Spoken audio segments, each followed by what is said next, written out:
I'm a believer that this team's going to win the national championships. The rivalries, it's up there on top of the list, man. And if we allow them to devalue it, we lose a lot of what makes college football special. Don't let them do it. Don't let them devalue what it means to you. And welcome into Juck on Bucks. It's your friend Juck. Appreciate you so much for joining me. We got a quick hitter tonight, and we're going to set this up for a deep dive tomorrow. And we'll get into that. But first, we want to talk about the news. So last week, I did my 12 most wanted players in the class of 2026. The guys that, there's a ton of guys on the board left, and I went through them all and just kind of put together what my ideal 12 would be if I could only pick 12. And it wasn't the 12 highest rated guys. And there was a lot of positional need. For instance, at defensive line, I had 5 out of those 12 guys were defensive linemen, because it's my opinion that the defensive line class in 2026 needs to be both big in numbers and big in high-end talent because of some misses. And again, we'll go over this all tomorrow. But one of those guys was one of the lower rated guys on Ohio State's board, and he's very unique. That's Jamir Perez. So because he's very unique and because he's huge at 6'4", 350, we don't grow guys like this often. We don't get guys like this often to leave the South. It's just a very difficult pull for whatever reason. I thought he was really, really important despite being lowly rated, and I thought he was kind of underrated as well. 3-star, maybe like the 1,000th ranked player in the country. It's clear the Buckeyes felt so too, because when they got him in, they offered him immediately. They were up at Glenville last week. Like 4 of the coaches went up there to check out his teammate, Sincere Johnson, and him and the other players. And he's from Glenville, which, produces a certain type of dog, coached by Teddy Ginn, one of the most legendary coaches in the state of Ohio, who is a disciplinarian. He preaches all the old school stuff, and the kids that come out of there, they're just great at Ohio State. We all know this. It's been going on forever. And it looked like, all right, not only did we just find this jewel that was just sitting up there at Glenville, but it looked like a slam dunk, man. When we looked around the other offers he had, like, we're talking lower end Big Ten schools. There was a Wisconsin here and there, Kentucky, lower end SEC school. There was like a Syracuse and maybe another decent Big East school. But as far as the big schools, it was Ohio State competing against nobody. And then Florida offered and Alabama offered, but really it was only Florida who was pursuing hard. So our big dude sets up his official visits: Ohio State, Florida, Vanderbilt, smart kid, Wisconsin, and Purdue. And this past weekend, he goes down to visit Billy Napier and the Florida Gators. Speaking of those OVs, he goes down to Florida, and Florida, every year or every other year, every school redoes their sets for their photo shoots for their guys at their official visits.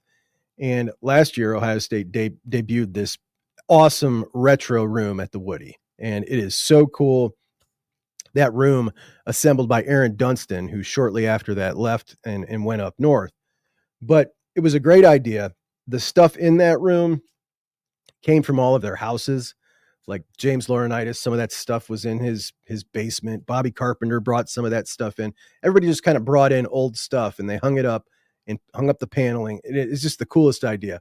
Well, Florida goes ahead and rips that off and does their own little retro room based off that idea because they're cheese balls. Anyway, JJ Perez goes down there for the visit, and I certainly wasn't stressing it. This is Bonehead Billy. This is an Ohio kid. This is a Glenville kid. And then an article comes out Sunday morning on the Florida Gators On 3 website. And Steve Wiltfong had talked to JJ Perez coming out of his OV. A couple of quotes from JJ coming out of that.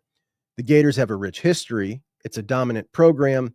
They have experience working with big guys like me, and they've been very successful. For me, Florida feels like home. And my heart's sinking. And then I get to the bottom of the article, and Steve Wiltfong switches his crystal ball, or RPM, which is what they called it on 3, from Ohio State to Florida.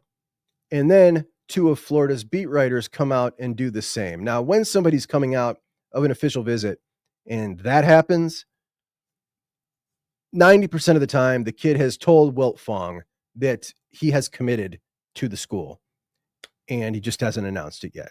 And shortly after that, he announces it. Jamir Perez committed to Florida. It feels like, look, every time this happens, I come on here, I flip out, we lose another Ohio kid. This is something that I did this episode when I first started the show, that we were going to see a ton more Ohio kids leaving now, and we all need to be prepared for it. And I laid out 4 reasons why I thought that was. And one, everybody recruits nationally now.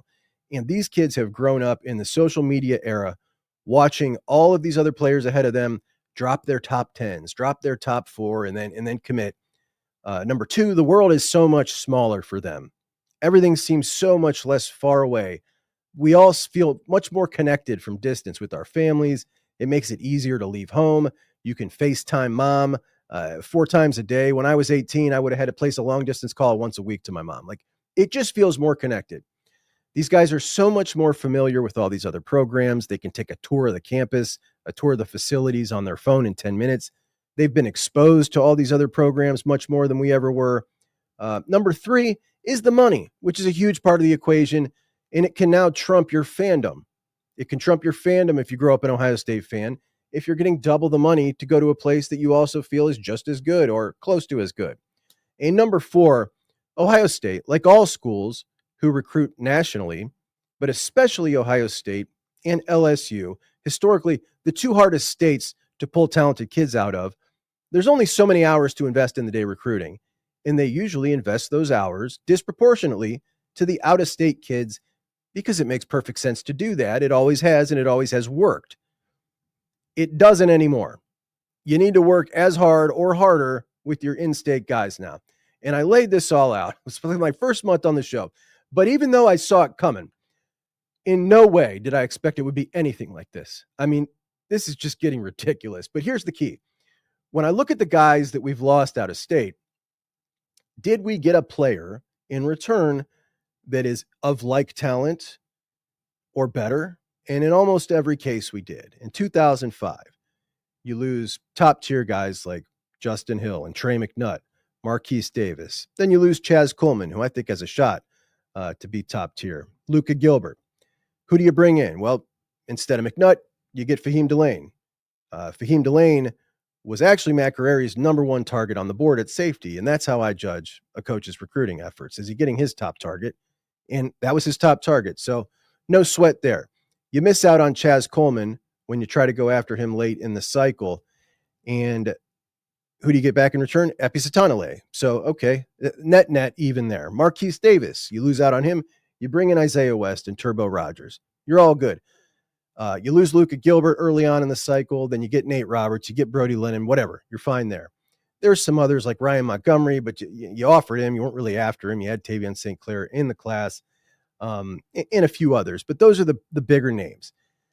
Justin Hill was irreplaceable. He was one of one. If you lost out on Justin Hill, there was nobody coming in to replace him. You end up losing him to Alabama, and that's it. The end of the story. You get nobody like him in the class. So that, to me, was the absolute biggest loss. As you roll into 26, my thought was, after seeing this cycle in 25, there was going to be a recalibration, maybe like a kind of a putting of the foot down. We're not going to let these schools come in here and do this in the state of Ohio. And I thought we would see Ohio State maybe double up their efforts on the targets they really wanted in state. And what have we seen? Well, we lost Vic Singleton to originally Illinois, and then he flips to Texas A&M. Then we lose Rock Hill to USC. That is 2 top 100 overall guys, 2 top 10 cornerbacks in the state of Ohio, both rated significantly higher than their replacements, Jordan Thomas and Ohioan Jacob Weatherspoon. My personal opinion when it comes to these guys, though I don't agree when it comes to Rock, I think Ohio State prioritized Jordan Thomas over everybody on that board. I think he was their top target at corner, and I think they love Jacob Weatherspoon. So I think they're perfectly happy. And again, if they're perfectly happy, then I'm good, right? Like you did your job. However, then later on down the road, we look at, okay, how'd they evaluate and how'd they utilize the guys? If Vic Singleton and Rock Hill end up being total stars, and they screwed up in their evaluations or where they choose to put their time and efforts. You lose Caden Gebhardt, safety out of Olentangy. I think is an excellent safety going to Clemson. At the time, he was about the 400th player in the country. Now he's up to the 200th player in the country, which I think is more accurate. I think he's pretty dynamic, hits like a truck. He's not Blaine Bradford. Ohio State may pull one of the best safety classes in college football history this year if they can land Braylon Womack to go with Blaine Bradford and Simeon Caldwell. So, yeah, safe to say they upgraded there. They lost Storm Miller to Texas A&M. James Laurinaitis really wanted him. The dream scenario for me was to get 3 Ohio linebackers with Storm Miller, Sincere Johnson, CJ Sana, and then, the dream of all dreams would be to get Tyler Atkinson. Well, they get CJ Sana in the class. Sincere Johnson has been looking pretty good. This news about JJ Perez is a little concerning, just because it's his teammate. Tyler Atkinson, man, you get him in it, whatever. You win. It's everything wins. No matter what combination you put any other linebacker in, you'll win with Tyler Atkinson. But currently, with just CJ Sana, we'll see how it turns out. Though I do want to do a little episode about James Laurinaitis and the possibility that I feel could be that he may put together at the end of this year the most talented linebacker room we've ever seen at Ohio State in just 2 full cycles as a linebacker coach. So we're going to do that video. Who else do you lose? You lose Adam Guthrie. He goes to Clemson, a true tackle body with a lot of potential that you could have paired with Sam Greer as 2 Ohio tackles who loved Ohio State. But he ends up going to Clemson. Not worried about that in the least. I know Tyler Bowen is going to get like talent back for that because he's just that dude. You can just feel it. You can tell. He's got his hand in the kitty all over the nation. He's going to replace that. But now there's Jamir Perez. I don't think I know there's not a like comparison on the board right now for Jamir Perez for Ohio State. There isn't another one of him. That's not to say there isn't another talent like him, but there's not another body like him. He was one of one on the board. Now, whenever we lose out on a guy, particularly a guy from in-state, in the comments, I always see maybe 5 or 10 that say, if he doesn't want to be a Buckeye, I don't want him anyway. And you see it all over Twitter, and it's a common refrain. And I agree with some guys. You look at a guy like Trey McNutt, who I was the first one to say, this dude's not coming to Ohio State. It was clear as day to me. He never wanted to be a Buckeye. Was not in the cards. There were some extenuating circumstances there. I actually think Adam Guthrie falls into that category. I think he wanted the Ohio State offer. I don't think he wanted to come to Ohio State. Vic Singleton, I think he falls into that category. In the case of all 3 of those guys, I don't think there's anything the Ohio State recruiter could have done other than money. And that's not how anybody wants Ohio State to operate, and they're not going to. So in those cases, I agree. They don't want to be Buckeyes, whatever. But if you use that logic for every single recruit that doesn't come to Ohio State, look, there's accountability here. The job of the recruiter is sales. Your job is to make the 17-year-old understand why Ohio State is, in fact, the best place in the nation for them. That's your job.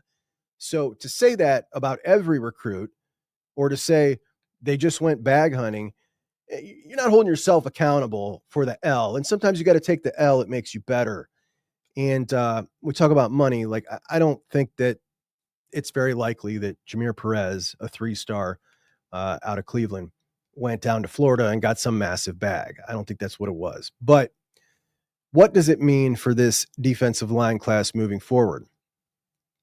There's a lot of great players on the board, a lot of great players. Nobody with Jamir Perez's body type, but guys that are still on the board, that are high on the Buckeyes, that have official list. The other 4 on my top 12 list, you got PJ Dean, who's down to his final 3 with Ohio State and Georgia and South Carolina. You got Luke Waffle, who just had a great time in Florida, by the way, and he's going back to visit.